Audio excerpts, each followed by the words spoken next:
السلام علیکم دوستو، ذرا تصور کیجئے آپ ایک ایسے صحرا کے درمیان کھڑے ہیں جہاں دور دور تک صرف ریت، خشک ہوا اور خاموشی دکھائی دیتی ہے۔ سورج کی تپش زمین کو اس قدر گرم کر دیتی ہے کہ انسان کو یوں محسوس ہوتا ہے جیسے اس صحرا کے اندر زندگی کا کوئی نشان باقی نہیں رہا۔ لیکن اسی خاموشی صحرا کے بیچ اچانک ایک دیوکل قلعہ آپ کے سامنے ابھرتا ہے۔ اس کی بلند فصیل 40 عظیم برج، مٹی اور اینٹوں سے بنی ہوئی دیواریں اور وہ پراسرار خاموشی، یہ ہے داوڑ قلعہ، چولستان کے دل میں کھڑا ہوا وہ تاریخ دیو جیسے دیکھ کر آج بھی انسان کے ذہن میں ایک سوال ضرور پیدا ہوتا ہے کہ آخر اس قلعے کے اندر کیا کچھ چھپا ہوا تھا، اور واقعی اس کے نیچے ایسے راستے موجود تھے جو قلعے کے دور دراز مقامات سے ملاتے تھے۔ کیا ان راستوں سے بادشاہ اپنے خزانے محفوظ جگہوں تک پہنچاتے تھے؟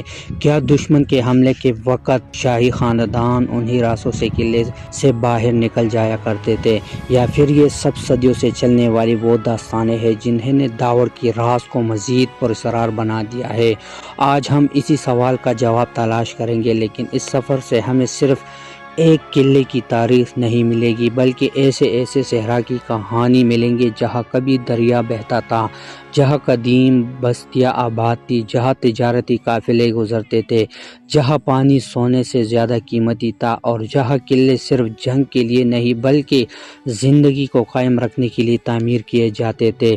چولستان، جیسے مقامی لوگ روہی بھی کہتے ہیں، پاکستان کی صوبہ پنجاب کے جنوبی حصے میں پھیلا ہوا ایک وسیع صحرا ہے۔ آج یہ علاقہ خشک اور سخت ماحول کے لیے جانا جاتا ہے، لیکن ہمیشہ ایسا نہیں تھا۔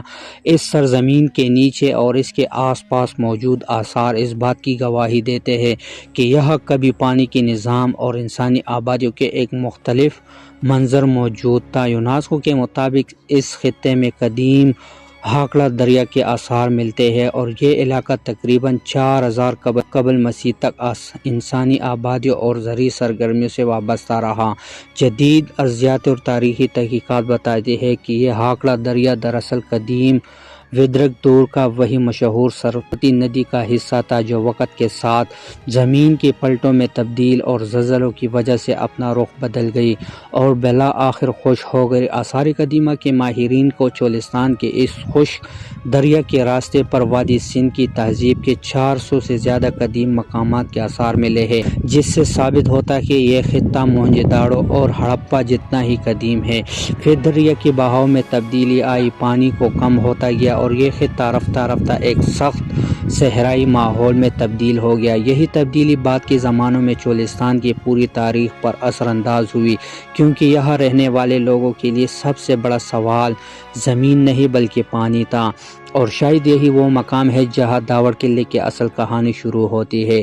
آج جب ہم داوڑ کو دیکھتے ہیں تو ہماری نظر سب سے پہلے اس کی بلند فصیلوں پر جاتی ہے، لیکن اس قلعے اصل طاقت صرف اس کی دیواریں نہیں تھی، اس کی طاقت اس جگہ میں تھی جہاں اسے تعمیر کیا گیا۔ صحرا میں سفر کرنے والے قافلوں کے لیے پانی زندگی اور موت کا فیصلہ کرتا تھا۔ ایک قافلہ اگر کئی دن ریت میں سفر کر کے کسی ایسے مقام تک پہنچے جہاں پانی دستیاب ہو تو وہ مقام خود بخود انتہائی اہم بن جاتا تھا۔ داوڑ اسی جغرافیائی حقیقت کا حصہ تھا۔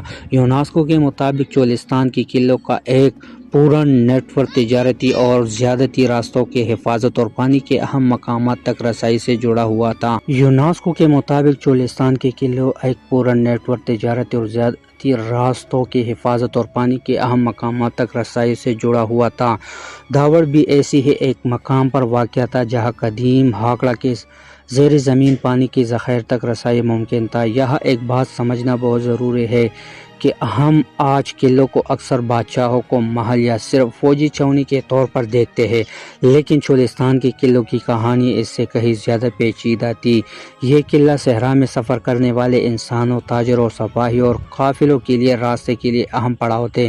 وسط ایشیا سے ہندوستان کی طرف جانے والے تجارتی راستے اور ہندوستان سے عرب دنیا کی طرف جانے والے سفر بھی اس خطے سے جڑے ہوئے تھے، اس لیے داوڑ صرف ایک قلعہ نہیں تھا بلکہ صحرا کے اندر موجود ایک ایسا نظام کا حصہ تھا جس میں پانی کی تجارت، طاقت اور حفاظت ایک دوسرے سے جڑے ہوئے تھے۔ داوڑ قلعے کی موجود شکل کو دیکھیں تو اس کا حجم اور اس کی بے مثال انجینئرنگ ہی انسان کو حیران کر دیتی ہے۔